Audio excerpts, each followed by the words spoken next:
Ladies and gentlemen, legends and legies, it is time for another remake, and we have the Indominus Rex, the untamable queen of Isla Nublar, versus the great Leonopteryx. So, without further ado, let's begin. Starting off with the Indominus Rex, and isn't she so beautiful and terrifying at the same time? So, how strong, how adorable, and where does she rank in the verse here?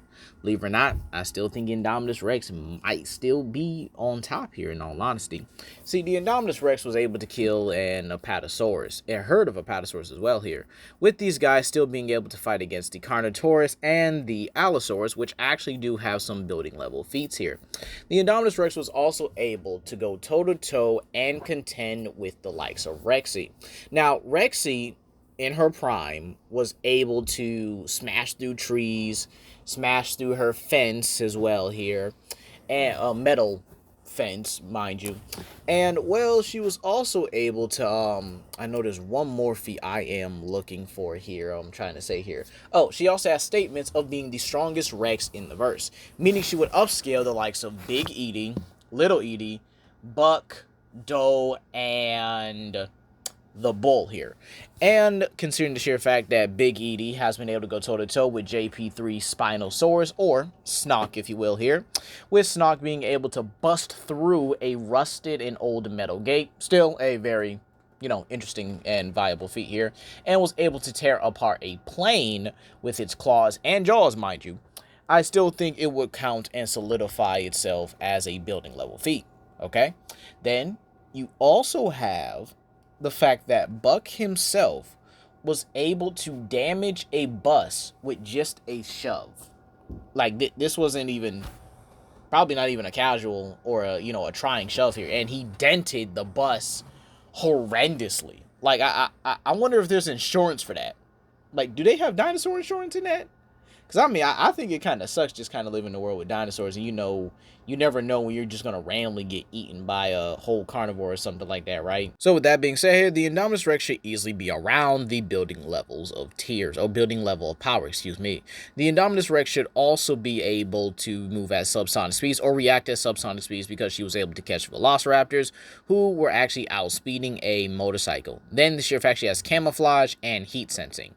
So, with that being said here, let's get on to the great Leonopteryx, the apex predator, or the secondary apex predator, because I actually had the luxury of watching the Frontiers of Pandora. Actually, it's a pretty interesting game, so, yeah.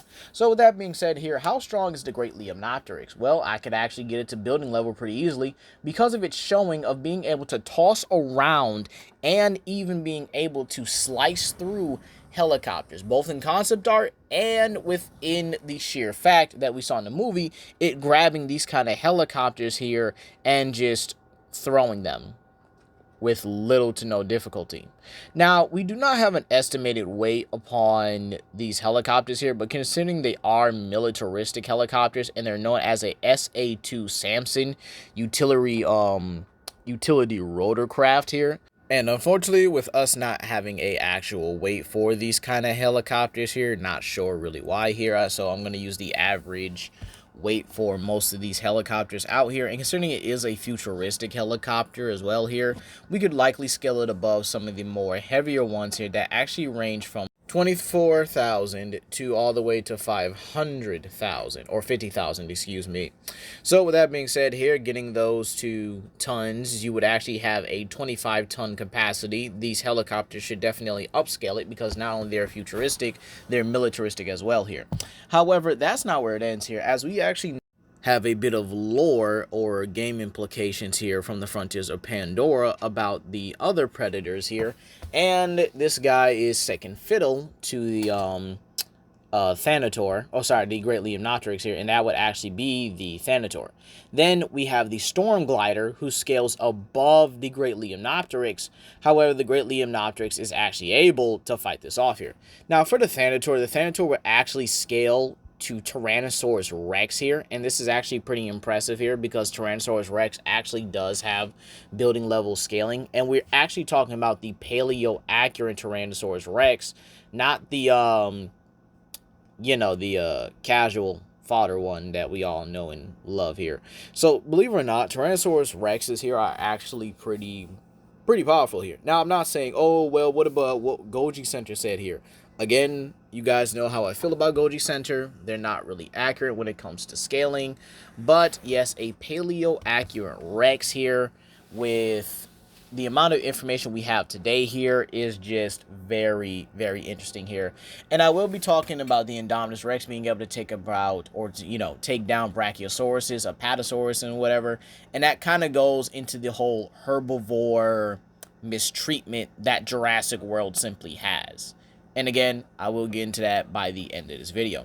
However, we know that Tyrannosaurus Rex was capable of tackling things like Montosaurus, which were around 6 to 10 tons. Then there's Alamosaurus, which was absolute giants. Now again, we do know that these sauropods here, I should say here, were not to be messed with at all here. They were freaking titans here. Paralotitan, Argentinosaurus, Sauroposeidon, Alamosaurus, Diplodocus, Apatosaurus. Yes, they were nothing to mess with here. However, Tyrannosaurus should be able to upscale from multiple predators that are capable of taking them down. Now, as for speed for the great Leonopteryx, we do not have a good, I guess you could say, account for how fast it can move here. But again, considering the sheer fact that Pandora's atmosphere is very differently, it's very possible that if we put it in a neutral atmosphere, like we're going to do now for the Indominus Rex versus the Great Leonopteryx, it would definitely, I think it would likely be at subsonic speeds here, because again, it is reacting to future and militaristic helicopters. So without further ado, let's actually talk about this matchup. Who wins more often than not? Now, when it comes to the strength between these two, I definitely give the Great Leonopteryx a slight edge here when it comes to strength here. And this is because it is tossing around, you know, 25 or above 25-ton helicopters like nothing more than toys. Like, just casually tossing these guys around here. And then we have the sheer fact that the Great Leonopteryx does scale above the Thanator, who should be slightly stronger or slightly above Tyrannosaurus Rexes based on the game and the director's statements here. So believe it or not, I do give the Great Leonopteryx a decent edge over the Indominus Rex here. But you might say, oh, well, you know, the Indominus Rex fought Rexy and stuff like that. Well, yeah, but the Indominus Rex fought a Rexy that was in poor health condition and was suffering from ragged tooth here, meaning she can't bite to her fullest capabilities. And if I remember correctly, Tyrannosaurus Rex in the Jurassic Park franchise has a weaker bite force than its original counterpart, which does not help it here. Then the sheer fact that it also does scale above the Spinosaurus, which actually is a lot more solid, considering the sheer fact that the Spinosaurus is known for fighting more peak and prime Rexes like Big Edie. Now, you might go into, well, what about the Great Leonopteryx? Well, it preys on plenty of creatures itself here that also scale to building level. The hammerhead Titanotheres are capable of smashing around Pandora's more thicker and solid trees here when they're babies. And keep in mind, these trees are much bigger than ours, likely bigger than redwood trees as well, which also would come around to building level due to their destructive capabilities. However, there are also other things here, like this Velo hammerhead here, which is actually related to the hammerhead Titanothere, but I cannot remember its name for the life of me. However, you do have beasts like the Sound Blast Colossus and, well, probably the biggest herbivore there, which is a fungal eater, is definitely untouchable here. But again, the Sound Blast Colossus is actually able to produce sound waves capable of blasting back and even overpowering the likes of the Thanator. So, believe it or not here, it's actually pretty interesting how it goes to. Now, again, I know some people are going to say, well, it's took down Brachiosauruses and it's took down Apatosauruses. It can take on Ankylosauruses as well here. But the thing about it is Jurassic Park actually has this thing where I like to call the herbivore abuse treatment here. So what I'm trying to say here is that Jurassic World does not treat their herbivores in the same light of the carnivores. Basically what they believe in is carnivore supremacy, which again is not very fair to these herbivores, acting like they're nothing more than just defenseless cattle. And on some occasions, yeah, okay, they'll get it right with like horned dinosaurs, but sauropods, these guys were tanks. These guys were absolute units back in their day here. We're talking about creatures that would even give a regular fully grown Tyrannosaurus pause for a minute. If a Tyrannosaur and Alamosaurus are staring each other down here, T-Rex ain't gonna really risk that. And then we have things like, oh, well, what about Carnotaurus versus a Sinoceratops and Iguanodon? Yeah, we do understand that if we really put, these dinosaurs in fight to the death type of scenarios here, then an Iguanodon or a Sinoceratops would beat the living daylights out of a Carnotaurus. And I mean that it's kind of funny in all honesty, because we do know that these herbivores are powerful, but they're treated like fodder. They're treated like cattle that didn't have no defenses. Even now, we've have more evidence for hadrosauruses like Edmontosaurus and Shantongosaurus being absolute units, especially the more bigger ones, which were rare occasions, But again, with the sauropods here, yeah, Apatosaurus and Brachiosaurus were capable of defending themselves with their whip-like tails and with their size and weight here. But the Indominus Rex is catching them by surprise, and then the herd of Apatosauruses just feels kind of weird, like the Indominus Rex just killed a whole bunch of fleeing cows. So, in all honesty, it's not looking too good here. Now, I will say this. If these two are hunting each other, I do think the Indominus Rex will get the drop on the Great Leonopteryx because of its more camouflage-like abilities.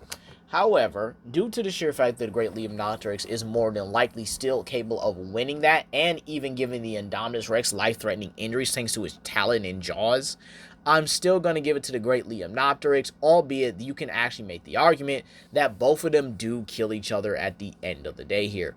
But hey, that's going to be all today, you guys, and I'll see you guys later for another remake. Peace.